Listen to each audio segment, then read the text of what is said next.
Gab, Ah, ano nga English yung nakalimutan? forgiveness. Diyos ko naman, dali-dali. Eh, yung masaya. Nag-aral ka ba? Smiling!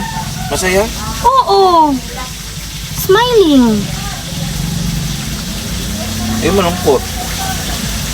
Diyos ko! No to smiling! Ha? No to smiling! Malungkot. No to smiling, di ba? Yung masaya, smiling. O, paano ka masaya? Paano ka masaya? Hindi na. O, smile. O, smile.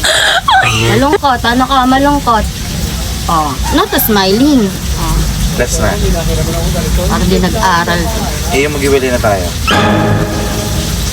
Ha? Yung maghiwalay na tayo.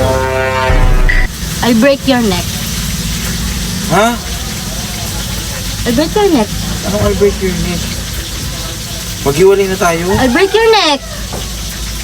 And your bones. And your lungs. Ano? Diyos ko, pinag-aaral ka kasi ng magulang mo. Hindi ka nagtanong-tanong sa government nyo. Government, ako pa tatanungin mo sa English na yun. Napaka-basic sa akin yan.